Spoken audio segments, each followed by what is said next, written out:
देश के युवाओं का अगर सबसे बेहतर इस्तेमाल किसी ने किया है तो देश के प्रधानमंत्री माननीय नरेंद्र मोदी जी हैं। उन्होंने एक अलग तरह का जो है उन्होंने माहौल क्रिएट किया हुआ है। युवा युवा देश की शान है। युवा कामयाब है, घंटा युवा कामयाब है। यहाँ ये चार युवा मिलकर नेटफ्लिक्स का अकाउंट नहीं खोल पा रहे हैं, युवा कामयाब है। लेकिन एक चीज़ है, उन्होंने जो भक्त टाइप एक पूरी आर्मी तैयार की है ना, उससे ये तय कर दिया है कि ये लोग जो है उनका प्रचार बहुत करते हैं। योजनाओं का लाभ जो कुछ थोड़ा बहुत मिलता है वो मिलता सबको है। लेकिन इनका क्या है, वो कहावत है ना कि भक्तों से मोदी जी प्रचार देर रात कराते हैं। भक्तों से मोदी जी प्रचार देर रात कराते हैं पर लाभ झंड बराबर देते हैं। ये हाल है। लेकिन भक्तों का क्या, अडानी का जो देश का 2014 में जिसका नंबर 200-300 पे था पैसे में, और वो 8 साल में दुनिया का दूसरा सबसे अमीर आदमी बन गया। और भक्तों को लग रहा है कि नहीं देश का विकास हो रहा है। अरे बेवकूफ़, वो देश का नहीं, अडानी का विकास हो रहा है। अगर देश का विकास होता तो शायद इंडिया जो है डेवलपमेंट में दूसरे या तीसरे स्थान पर होती। ऐसा तो नहीं है ना। विकास तो अडानी का हो रहा है। यहाँ जब कोरोना के टाइम में सबकी इनकम गिर रही थी तो उसकी इनकम बढ़ रही थी। ऐसे ही जो है भक्तों को एक चीज़ है, जो जिस इंसान की सोचने की और समझने की क्षमता कम हो जाए और जिसके सिर पर जाति बिरादरी का और धर्म का चश्मा चढ़ जाता है, फिर उसको कुछ नज़र नहीं आता। यही है, हकीकत भी है। अखिलेश यादव ने 2012 से और 17 के बीच में बहुत डेवलपमेंट किया। कई एक्सप्रेस वे बनाए, उद्योग लगाए, यहाँ तक कि वर्ल्ड क्लास स्टेडियम बनाया और महिलाओं के लिए बहुत सारी चीज़ें दी। लेकिन वो फेल कहाँ हुए? फेल वो यहीं हो गए। उन्होंने सोचा कि वो ऑस्ट्रेलिया से पढ़ के आए, युवा नेता थे, तो उन्होंने सोचा कि जो है एक अलग तरह की मुलायम सिंह यादव के या समाजवादी पार्टी की हमेशा से जो है छवि रही है विकास और परिवर्तन की राजनीति।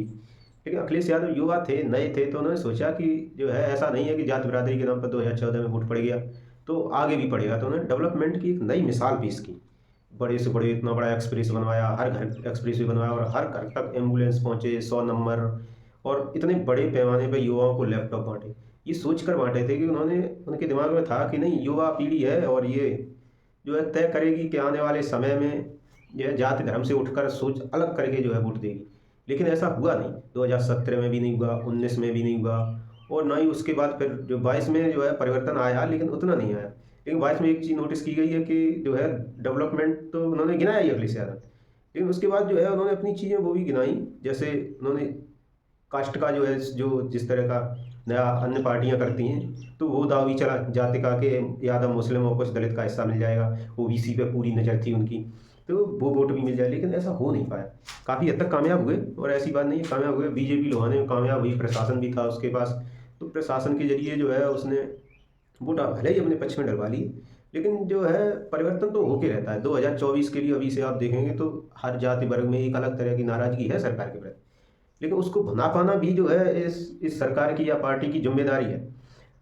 ऐसा नहीं है कि लोग आपको वोट देना चाहते हैं तो आपको दे देंगे। आपको लेने की भी क्षमता होनी चाहिए कि आप ले पा रहे हैं या नहीं ले पा रहे हैं वोट। और बिखराव तो होता है, हर वोटर में होता है, चाहे किसी भी पार्टी के या किसी भी पार्टी का कोई मूल वोटर हो भले ही, लेकिन बिखराव उसमें भी होता है। उसको ले पाना या न ले पाना, ये जिम्मेदारी जो है पार्टी की होती है, नेताओं की होती है। तो उसको मौके में बना लो तो बेहतर होगा। लेकिन ये है, अगर 24 में देश में अगर केंद्र में सरकार नहीं बदली तो हालात बहुत ख़राब होने वाले। ये जो है युवाओं के लिए ज़्यादा घातक है, जिनको ये लगता है कि नहीं अब ये सब कुछ बेहतर चल रहा है। ये ज़्यादा दिन तक चलेगा नहीं। जब कुछ ही लोगों के हाथ में सारा लोकतंत्र होगा तो चीज़ें बदलने की बजाय और और ज़्यादा स्थिति आपकी गिरती चली जाएगी, ये क्लियर है। तो उस चीज़ में हमें बदलाव लाने की ज़रूरत है। लेकिन युवाओं के दिमाग में जो है दिन रात टीवी और अखबार के जरिए हिंदू मुस्लिम भरा जा रहा है, और ये ज़्यादा दिन तक चलने नहीं वाला है। अभी जो है हिंडनबर्ग की रिपोर्ट आई, उसमें कहा गया कि अडानी के फ्रॉड किया हुआ है। अरे यहाँ तो 2014 से पता है हिंदुस्तान को कि अडानी जी मोदी जी के साथ मिलकर फ्रॉड कर रहे हैं। इसमें नया क्या है? लेकिन हाँ, एक चीज़ है, जो शेयर मार्केट जिस तरह से गिरा है, अडानी जी का शेयर गिर रहा है, पैसा गिर रहा है, वो जो है नुकसान तो दिखा रहा है। इसमें भी हिंदुस्तान का ही नुकसान है, अडानी जी का तो कम है। अभी मान लीजिए एलआईसी ने अडानी जी के शेयर खरीदे, एसबीआई ने अडानी जी के शेयर खरीदे। अब लोग, विपक्ष पूरा कहता रहा कि अडानी जी ने के एयरपोर्ट बेच दिए, पोर्ट बेच दिए, हवा और जो है रेल बेच दी, भेल बेच दी, तेल बेच दिया, सब बेच दिया। लेकिन उसने कुछ खरीदा भी तो है, सरकार ने अडानी का खरीदा भी तो है, और वो है शेयर। शेयर तो खरीदा है ना उसका। तो अब उसमें भी जो है नुकसान तो देश का ही। अगर मान लो अडानी का शेयर गिरता है तो इधर एसबीआई डूबेगी, उधर एलआईसी डूबेगी, वो उस अडानी का कुछ नहीं बिगड़ने वाला। तो ये चीज़ें हैं सर। ऐसा है, हम सब जो जाति धर्म के लोग हैं, जो हम आम जनता है, उसको जो है अफीम पिलाई गई है कि आप धर्म की बात करिए, आप राजनीति की बात करिए। तो टीवी पे इस तरह का माहौल बनाया है कि देश में कुछ और हो ही नहीं रहा है, हर जगह राम राज लाने के प्रयास हो रहा है, देश को हिंदू राष्ट्र बनाया जा रहा है, लेकिन ये नहीं है।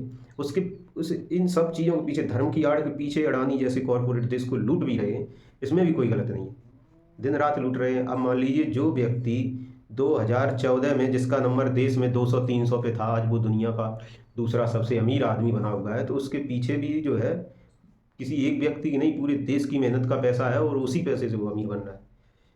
तो ये चीज़ें हैं, हमें समझने की ज़रूरत है।